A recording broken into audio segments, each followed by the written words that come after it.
대답하여 이르되 내 마음을 다하여 목숨을 다하여 힘을 다하여 뜻을 다하여 주 너의 하나님을 사랑하고 또한 내 이웃을 내 자신과 같이 사랑하여야 한다이다. 누가복음 10장 20절 말씀. 아멘. 복잡한 그리고 매일매일 이해관계가 얽혀 있는 이 시대에 참 좋은 이웃을 만나는 것은 로또 복권 당첨까지는 아니더라도 매우 큰 복을 받은 경우일 것입니다. 좋은 이웃을 만나기는 매우 어렵지만 좋은 이웃이 되는 길은 항상 열려 있습니다. 오늘의 말씀은 좋은 이웃을 만나는 일에 초점이 있는 것이 아니라 마음에 먹으면 항상 좋은 이웃이 될 수 있는 것에 대한 주님의 말씀입니다. 좋은 이웃이 되기 위한 노력과 행함이 1층 증가하기로 기도합니다. 이웃에는 좋은 이웃, 나쁜 이웃, 성가신 이웃, 좋은 이웃에는 소극적인 이웃, 적극적인 이웃이 있습니다. 공부할 때도 짝을 잘 만나야 하고 여행할 때도 옆자리에 괜찮은 사람을 만나길 기대합니다. 험한 세상, 고단한 삶 가운데도 가까이에 있는 선한 이웃은 참 오아시스 같은 쉼과 상쾌함을 줍니다. 누구든 어디로 이사 가든 좋은 이웃을 만나기를 원합니다. 나의 이웃은 좋은 이웃일까 생각하기 전에 나는 이웃에게 진정 선한 이웃인가 먼저 자문자답하여야 할 것입니다. 이 자세가 오늘 우리 주님 예수 그리스도께서 주시는 말씀 중심입니다. 그리스도인은 대부분 선한 사마리아 사람의 이야기를 알고 있습니다. 성경에 기록된 이 비유의 말씀은 당시의 율법사에게 국한됨은 분명히 아닐 것입니다. 현 시대를 사는 우리의 성도의 심각한 문제 중 하나는 주님의 말씀을 우리 자신의 삶을 적용하지 아니하고 좋아요만 누르는 것입니다. 지금까지 우리의 자신의 이웃에게 하지 못했던 아주 작은 시도가 이 말씀을 다시 성공함으로 회복되길 기도합니다. 우리는 우리의 이웃이 좋은 사람이기를 모두가 바랍니다. 그러나 정작 자신이 좋은 이웃이기를 힘을 쏟는 일은 흔하지 아니합니다. 건너 마을 이웃 혹은 한 집 걸러 이웃과는 친하지만 바로 옆집과는 분쟁의 주 대상이 됨은 자주 볼 수 있는 광경입니다. 이 시대에 왜 참 선한 이웃이 나의 주변에 없는 것일까요? 예수님께서 선한 이웃, 좋은 이웃에 대한 가이드라인을 누가복음 10장에서 말씀하고 계십니다. 이 말씀에 기준하여 사도 바울은 마게도냐의 데살로니가 교회의 성도들에게 쓴 편지에서 예수를 주로 시인하는 성도들이 행할 이웃에 대한 자세를 분명히 하고 있습니다. 이는 곧 이 시대 우리 그리스도인들이 행할 이웃에 대한 태도와 마음가짐을 확실히 지적하고 있음이 분명합니다. 예수 그리스도는 우리의 큰 명령, 즉 복음을 전하라 하심과 동시에 큰 계명을 주셨는데 곧 마태복음 22장 34 이하에서 말씀하신 내 이웃을 내 몸과 같이 사랑하라는 것입니다. 이 말씀의 실행적인 모습이 바로 선한 사마리아 사람의 비유에서 잘 드러나고 있습니다. 오늘 본문의 선한 사마리아의 사람의 비유로 예수님은 우리에게 이웃의 감념을 정해주셨습니다. 지리, 장소, 먹는 문제에서 인자적 소통의 문제에서 손익의 문제에 떠나 즉 자기중심의 이웃의 개념에서 상대중심의 이웃의 개념을 변화시켰습니다. 이 말씀은 어떤 율법사가 예수님을 시험하기 위해 영생에 대해 묻는 질문 가운데 나온 말씀입니다. 오늘의 본문 말씀 신명기 6장과 레위기 19장에 나오는 말씀 율법사 인용에 대한 대답한 것입니다. 이 본문에서 사랑의 대상이 하나님과 우리의 이웃입니다. 하나님을 사랑한 것과 이웃을 사랑한 것 중 어느 것이 쉽겠습니까? 하나님을 사랑한 것은 어렵지만 사람에 따라 이웃을 사랑한 것보다 쉽다고 생각할 수 있습니다. 이는 하나님은 항상 아버지의 마음으로 우리와 함께 하시나 우리의 이웃은 이해관계에 따라 도움을 주는 경우보다 우리를 피곤하게 하거나 짜증나게 하는 경우가 많기 때문일 것입니다. 우리 자신의 밥그릇에 손을 대는 이웃을 사랑하기는 매우 어렵습니다. 물론 오늘 본문의 말씀처럼 마음을 다하며 목숨을 다하며 힘을 다하며 뜻을 다하여 주 너의 하나님을 사랑하고 이 말씀대로 지속적으로 한다는 것은 정말 힘든 일일 것이 분명합니다. 그렇지만 하나님을 사랑하는 것은 과부의 랩돈 한 입을 드림으로 가능하며 죄인으로 취급당하는 세리도 참된 마음으로 하나님 앞에 나아갈 때 용서하여 감격하여 집으로 돌아갈 수 있지만 우리는 정가가 있는 사람을 우리 이웃으로 받아들임에 매우 인색할 뿐 아니라 현대 우리의 이웃은 100원짜리 동전 한 개로 이웃의 마음을 얻을 수는 없을 것입니다. 그러나 또한 하나님을 사랑하는 일은 대부분 개인적인 그리고 자신의 내부적인 일이기 쉽게 여겨지기도 합니다마는 이는 착고일 것입니다. 하나님을 사랑하는 마음이 없는 상태에서 이웃을 사랑하는 것은 가능하지만 이는 인본주의에 입각한 자기의 일을 드러내고 이는 물론 훌륭한 것이지만 하나님과는 관계없는 선행일 것입니다.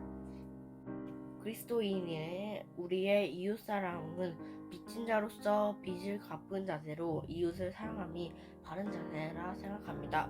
이웃에 대한 관계는 국가 간에도 비슷한 모습을 보이고 있습니다. 우리나라의 일본과 관계, 독일과 프랑스, 미국과 국경을 맞댄 멕시코, 이스라엘과 이웃 국가들, 인도와 중국의 모두 이웃이지만 이웃을 친하게 지내는 것 같지는 않습니다. 한쪽이 월등한 우위를 점하고 있지 아니한 상태에는 견원지간인 것이 다반사입니다. 오늘 선한 사마리아 사람은 길 가는 도중이었고 즉 스쳐가면 그뿐일 그러한 상대가 의식불명이기에 어떤 대가를 기대할 수 있는 상황도 아니며 생면부지의 사람이었고 더욱 사마리아 사람으로서 지금까지 그리고 그 당시에도 유대인과 유대 사회에서 받는 홀대를 생각하면 모른 척해도 아무도 뭐라 할 수 없는 상황일 뿐 아니라 마땅히 강도 만난 이웃을 돌봐야 할 제사장과 레인들이 외면한 상태에서 사업자 길을 가는 사마리아 사람으로서 자신의 가는 길을 멈추고 강도 만난 사람을 돌아보는 몸은 대단한 일이 아닐 수 없습니다.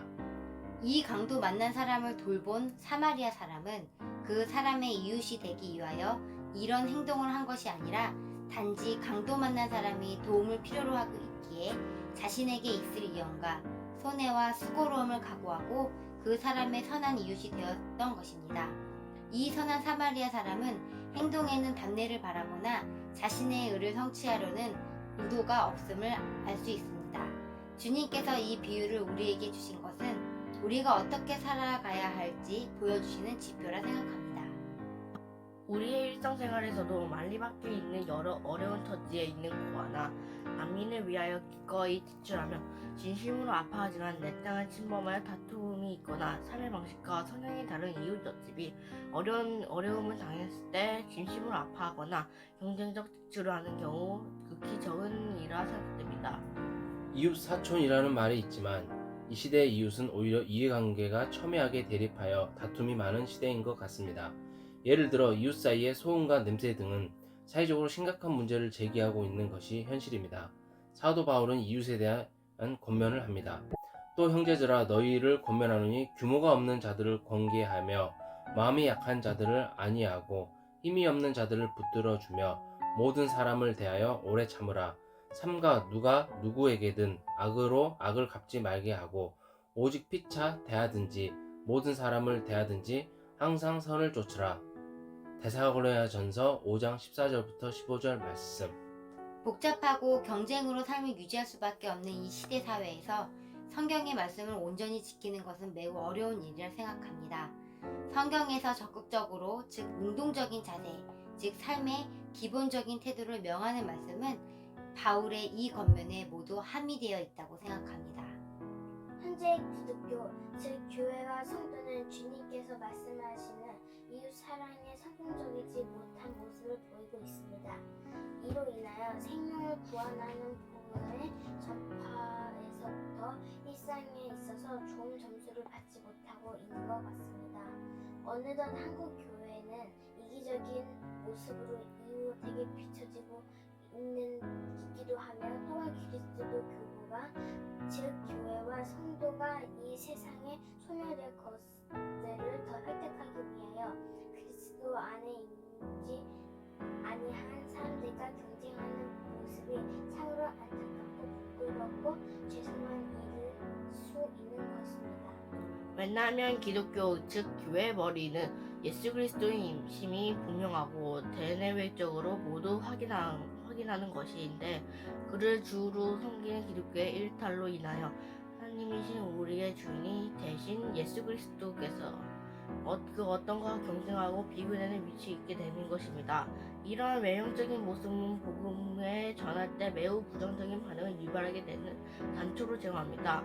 오늘 본문의 중심은 사마리아 사람의 삶의 자세입니다. 이 사마리아 사람은 평소 홀다였던 부류의 사람을 참으로 돌봐준 것입니다. 이 사마리아 사람은 훗날에 어떤 대가나 보답을 바란 것이 아님을 주님은 말씀하셨습니다. 이에 비하여 우리는 많은 부분에 이기적이며 또한 계산적이며 타산적인 이웃 사랑에 물들이지 있지 아니하가 심각하게 깊이 돌아볼 필요가 있습니다. 우리의 교만과 허영과 자아 중심 사고 등이 우리의 이웃과 사이에 세워진 몇 겹의 장막이며 담장임을 알아야 합니다. 이스라엘과 팔레스타인 사이의 장벽과 미국과 멕시코 사이의 장벽만 이웃을 분리하는 것이 아닙니다. 우리는 기독교적 갑질에서 벗어나야 합니다.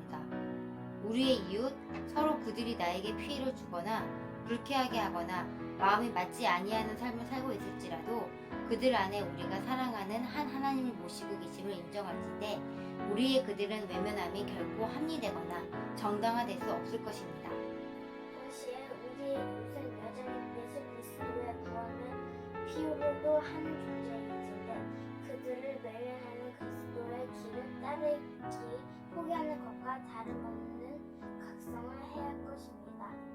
이제 한국 기독교와 교회 그리고 모든 그리스도인은 선한 사마리아 사람처럼 이웃을 위하여 적극적인 사람이 되어야 합니다. 이 이웃은 자신과 뜻을 같이 하는 사람과 함께 우리 자신의 성향이 다른 사람과 때로는 자신에게 이롭지 못한 사람을 포함한 이웃일 것입니다. 실질적으로 우리가 강도 만난 사람을 평생에 한 번도 만날 수 없고 이와 비슷한 경우를 접하는 일도 흔하지 아니할 것입니다.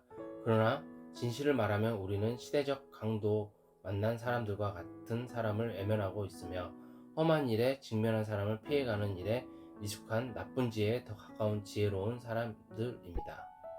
강도 만난 사람을 찾아 돕기 위하여 강도가 많이 나타나는 곳을 가거나 멀리 해외로 갈 필요는 없습니다.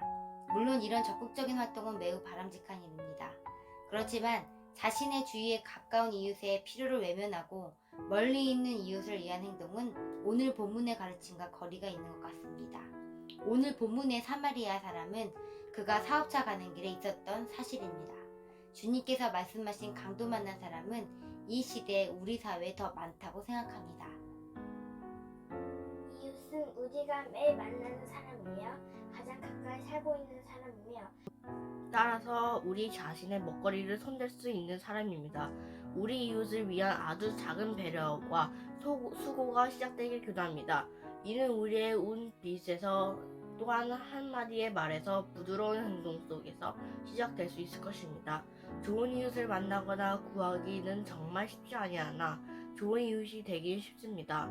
이는 손해를 감수하고 마음을 먹으면 가능성이 무척 많다는 말입니다. 현대 교회와 성도가 성가신 이웃이 되지 아니하고 진정 선한 사마리아 사람과 같은 존재, 교회와 성도가 되기를 원합니다. 이는 분명 헌신과 수고로움과 유언과 때로 손해가 따를 것입니다. 예수 그리스도께서 말씀하신 진정한 이웃은 남에게 피해를 주지 않는 수준의 멈춤의 사람이 아니라 어려움에 처한 이웃에게 자기의 이연과 희생을 담보한 헌신적인 삶을 투자하는 적극적인 사람임을 말씀하고 있습니다. 이 시대에 우리의 삶 가운데 선한 사마리아 사람이 멀리 있지 아니하고 우리 자신이 되길 소원합니다. 이는 주님께서 명하시니 가서 너도 이와 같이 하라입니다. 감사합니다. 감사합니다.